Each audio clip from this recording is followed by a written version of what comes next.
যখন কিরণ ট্রেন থেকে নামল তখন অনেক রাত এবং স্টেশনে কেউ ছিল না। কিরণ নিঃশব্দে স্টেশন থেকে বেরিয়ে আসে। স্টেশনের বাইরে বেরিয়ে সে আরও চিন্তিত হয়ে পড়ল। সেখানে একটাও রিক্সা বা ভ্যান ছিল না। এই তো ভারী বিপদ, স্টেশনের বাইরে দেখছি একটিও ভ্যান বা রিক্সা নেই। এখন আমার বাড়ি ফিরাই তো অসুবিধা হয়ে যাবে।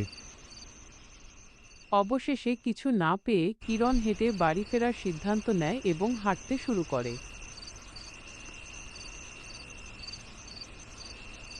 পথটা ছিল ভীষণ অন্ধকার, আর তার সাথে মাঝে মধ্যে শিয়ালের ডাক। এই জনমানবহীন পরিবেশ এক ভয়ের সৃষ্টি করেছে। চলতে চলতে কিরণ একটি গ্রামের মধ্যে এসে পড়ল। এই গ্রামটি পেরোলেই তার বাড়ি।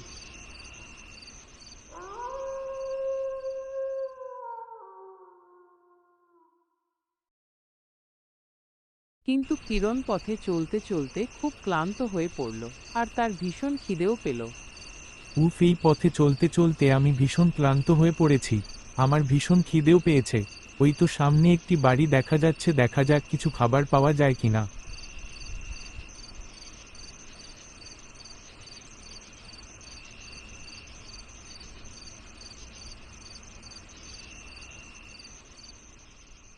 কেউ আছেন বাড়িতে? কেউ কি আছেন?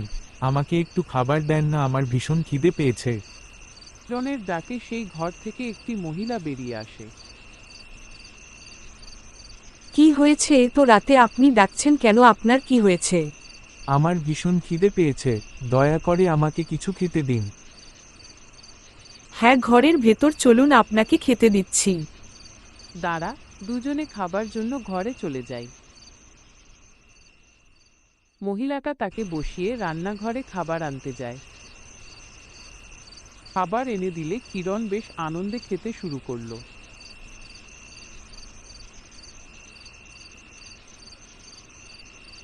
আপনাকে অনেক অনেক ধন্যবাদ। আপনি যদি আমাকে না খেতে দিতেন তাহলে হয়তো আমি আর মরে যেতাম খিদের জন্য। এখন আমি আসি, এখন বেরিয়ে গেলে আমি ভোর হতে হতে বাড়ি চলে যেতে পারবো। আপনাকে অনেক ধন্যবাদ। হা হা হা হা, আপনি তো যেতে পারবেন না। আপনি আর বেড়াতে পারবেন না এখান থেকে। মেয়েটির চেহারা হঠাৎ করে বদলে গেল, আর ফুটে উঠল এক ভয়ঙ্কর ও কুৎসিত রূপ। যখন ভয়ঙ্কর জিনিসটা কিরণের দিকে এগিয়ে যাচ্ছিল তখন কিরণ খুব ভয় পেয়েছিল। সে উঠে পালানোর চেষ্টা করে। সে প্রাণপণে ঘরের বাইরে বেরিয়ে যাওয়ার চেষ্টা করে, কিন্তু সেই ভয়ঙ্কর ভূতটি তার পিছু ছাড়ে না। ভয়ে কিরণ গ্রামের রাস্তা দিয়ে দৌড়াতে লাগলো। তার পিছনে সেই ভয়ঙ্কর ভূতটাও দৌড়াচ্ছিল। তিনি মরিয়া হয়ে দৌড়ে নিজের গ্রামে ফিরে এলেন। ততক্ষণে ভোরের আলো ফুটতে শুরু করেছে। কিরণ গ্রামে এসে গ্রামবাসীদেরকে সমস্ত ঘটনা খুলে বলল। গ্রামবাসীরা কিরণকে বলল, ওটা একটা ভূতের বাড়ি। তুমি যে প্রাণে বেঁচে ফিরে এসেছো এটাই অনেক।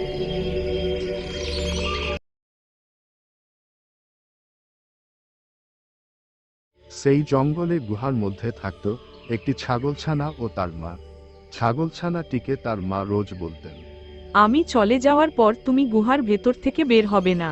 তুমি যদি গুহার ভেতর থেকে বের হও তাহলে তোমাকে ভাল্লুক টেনে নিয়ে যাবে, বাঘে ধরবে। এইসব কথা বলে তার মা সেখানে থেকে চলে যেত। ছাগলছানা রোজ গুহার ভেতরে একা একা থাকত, যতক্ষণ না তার মা ফিরে আসছে। ছাগল ছাড়া আর খুব ইচ্ছা করত গুহার বাইরে যেতে। আমার তো খুব ইচ্ছা করছে বাইরে যেতে, কিন্তু মা আমাকে মানা করেছে, তাই আমি বাইরে যেতে পারবো না। এইভাবেই দিন কাটতে থাকে। কিন্তু একদিন ছাগলছানা সাহস করে গুহার ভেতর থেকে বেরিয়ে এলো। সেই গুহার ভেতর থেকে বেরিয়ে এসে দেখতে পেল একটি গরুকে।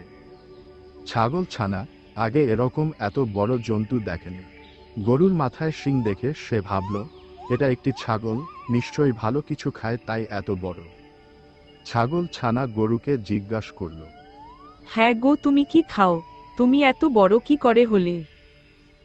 গরু ছাগলছানাকে বলল, আমি ঘাস খাই। ঘাস তো আমার মাও খায়, কিন্তু সে তো তোমার মতো এত বড় নয়। আমি তোমার মার থেকে অনেক বেশি, আর ভালো ঘাস খায়। আমাকে